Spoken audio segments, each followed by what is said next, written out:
Meghan Markle's PR crisis has just taken a brutal new turn, and this time it's not the tabloids, it's not royal watchers, and it's not social media trolls. No, this time, Bloomberg, one of the most powerful financial and media outlets in the world, has stepped into the arena, slamming Meghan's latest public relations meltdown in a way that could have long-term consequences for her career, her image, and even her future projects with Prince Harry. So what exactly did Bloomberg say? Why does this hit harder than anything before? And what does it mean for Meghan's carefully curated brand? Stick with me because today we're unpacking the massive fallout Meghan Markle is facing right now.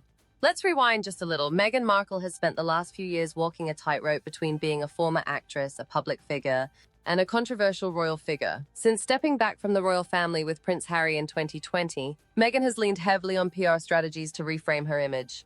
Think about it. The Oprah interview, the Netflix docuseries Harry and Meghan, the Spotify podcast deal, and her numerous magazine features. Every single one of these was crafted to reshape public opinion, to present Meghan as misunderstood, mistreated, but ultimately triumphant.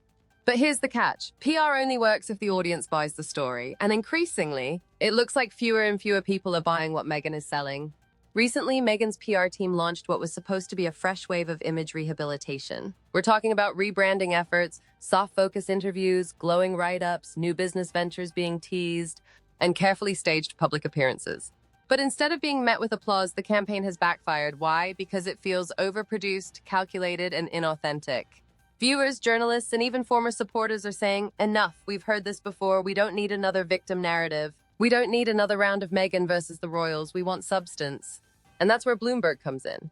Now let's get into the meat of this. Bloomberg published a piece that didn't just critique Meghan's PR campaign, it dismantled it. The article slammed her latest public appearances as a meltdown of brand control, pointing out that the more Meghan tries to manage her narrative, the less believable it becomes. Overexposure, Meghan and Harry keep flooding the media with their side of the story. Instead of creating sympathy, it's created fatigue. People are tuning out. Inconsistency. Meghan has painted herself as a victim of relentless media attacks, but then simultaneously courts media attention when it benefits her. Bloomberg called this a credibility problem. Failed ventures. From the Spotify deal falling apart to Netflix viewership declining after the initial hype, Bloomberg argued that Meghan's PR strategy hasn't translated into sustainable success. In short, Bloomberg said what many in the industry have been whispering for months. Meghan's PR machine isn't just sputtering, it's actively backfiring. Now you might be asking, why does Bloomberg matter here? After all, Meghan has been criticized before. The Daily Mail, The Sun, royal biographers, YouTubers and commentators, and they've all had their say. But Bloomberg is different. It's not a gossip tabloid. It's not a royal watch blog. It's a heavyweight in global finance and media. When Bloomberg publishes a takedown, it doesn't just live in the celebrity rumor mill. It trickles into boardrooms, into Wall Street, into Silicon Valley. This matters because Meghan isn't just selling herself as a royal or an actress. She's selling herself as a brand. She needs corporate partnerships, media deals, and high-profile opportunities. Bloomberg's critique directly impacts her credibility in those spaces. In other words, Bloomberg isn't just gossiping about Meghan. They're warning potential investors, collaborators, and networks that partnering with her could be risky. Let's talk about fallout. What happens when a public figure loses control of their narrative? First, the media shifts. When one major outlet like Bloomberg opens the floodgates, others feel freer to pile on. Suddenly, what was once a whisper becomes a headline. Second, business deals become shaky. Remember Spotify? Meghan and Harry's $20 million deal collapsed, with insiders allegedly calling them grifters. Now, with Bloomberg's critique, other companies might hesitate before handing Meghan big money contracts. Third, public perception hardens. Once the general public decides someone is inauthentic or overplaying their hand, it's nearly impossible to win them back. Meghan risks becoming locked into the role of the overexposed celebrity rather than the humanitarian, entrepreneur, or thought leader she wants to be seen as. So what can Meghan do? Crisis PR experts would say she has two options. Double down, keep pushing the narrative, hoping the backlash dies down and the audience eventually comes around. Pivot. Drop the overmanaged PR campaigns and focus on authenticity. That means fewer glossy magazine spreads, more unpolished interactions, and actual tangible work that speaks for itself. The problem? Meghan has built her entire post-royal career on media curation. Pivoting now would mean stripping away the very thing her brand is built on, and doubling down risks alienating the public even more. It's a lose-lose situation, and that's exactly why Bloomberg's critique hit so hard. We're going to break down the long-term consequences Meghan could face if she doesn't fix her PR strategy fast. We'll look at how this affects Prince Harry, their Archewell Foundation, and even their standing in Hollywood. Because if Bloomberg's takedown is the beginning of a domino effect, Meghan's brand could be heading for a collapse that even the best PR spin can't save. Make sure you stick around, because what's coming next could change everything for Meghan Markle and her future.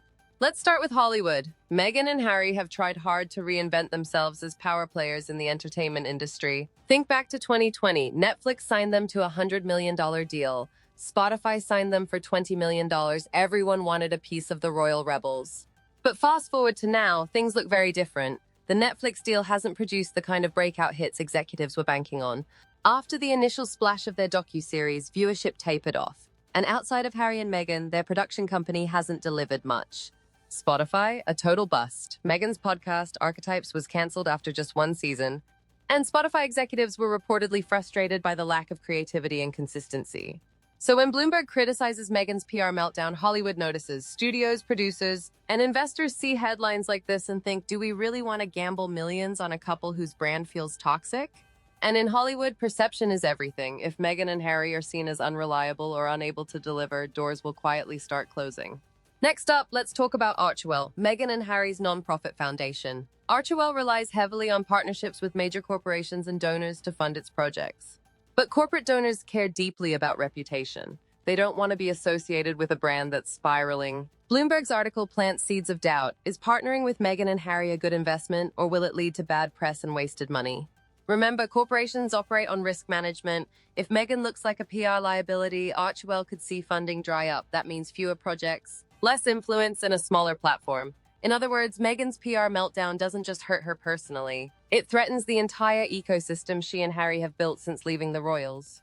Now let's zoom out to the royal family. Meghan and Harry may have left official royal duties, but let's be real that their connection to the monarchy is the foundation of their brand. Without it, they're just another celebrity couple. Here's the catch. The worse their public image gets, the harder it becomes to leverage that royal connection. And the palace is not going to step in to help them. In fact, Meghan's meltdown gives the royals more ammunition to say, see, we told you so. Think about King Charles and Prince William. They've stayed relatively quiet, letting Meghan and Harry's actions speak for themselves. But every PR stumble Meghan makes only reinforces the palace's strategy of silence. It positions the royals as dignified while Meghan looks messy. That contrast could be devastating long-term, because without credibility, Meghan and Harry's royal link becomes less of an asset and more of a reminder of what they lost. And then there's Prince Harry. We have to ask, how does this affect him? Harry's memoir Spare was explosive, but it also tied him directly to Meghan's PR machine. Every time Meghan faces backlash, Harry gets pulled into the storm too. Some critics are already saying that Harry has lost his identity, becoming a supporting character in Meghan's brand drama. Bloomberg's critique only amplifies that. It's no longer just Meghan's meltdown, it's their meltdown. That could put strain on their marriage and their public partnership. Remember, one of their biggest selling points has always been the united front, Harry and Meghan against the world. But if the world sees Meghan as a liability, how long before they start asking whether Harry would be better off distancing himself? Now, I'm not saying a split is happening, but the pressure is real. And this is exactly the kind of stress that can test even the strongest relationships. Here's the biggest danger Meghan faces, the trap of negative public perception.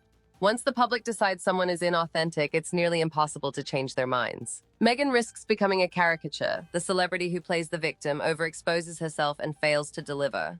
And here's the thing about the internet. Once that narrative takes hold, it spreads like wildfire. Memes, TikToks, YouTube breakdowns, people love to pile on, and every new attempt Meghan makes to fix her image will be viewed through a skeptical lens.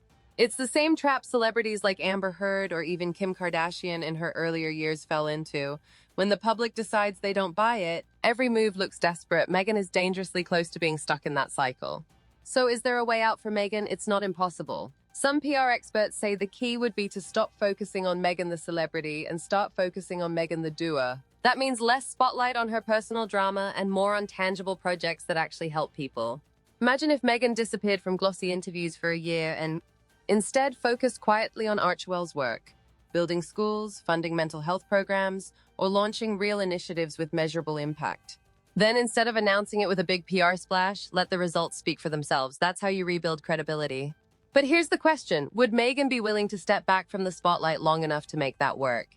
Because so far, her brand strategy has been the opposite, like controlling every narrative, pushing herself to the front, and trying to redefine the story in her favor. If she can't change that instinct, the cycle of backlash will keep repeating. So let's bring this full circle. Bloomberg's takedown wasn't just another piece of criticism. It was a signal, a warning shot from the world of serious media and business that Meghan's brand is in trouble. The fallout could touch everything: her Hollywood career, her foundation, her marriage, and even her long-term legacy. This isn't just about one bad headline. It's about whether Meghan Markle can survive as a brand in a world that's increasingly skeptical of her narrative. At the end of the day, Meghan is at a crossroads. Either she pivots and proves she's more than a media personality, or she risks becoming the very thing she's been fighting against, a cautionary tale about overexposure and failed reinvention. And if Bloomberg's critique is any sign, the clock is ticking. What do you think? Did Bloomberg hit the nail on the head, or is Meghan just being unfairly targeted again? Drop your thoughts in the comments. I want to hear your take. And if you enjoyed this breakdown, don't forget to hit that like button, subscribe for more deep dives, and ring the bell so you never miss an update. Because trust me, this Meghan Markle story is far from over, and I'll be here bringing you every twist and turn.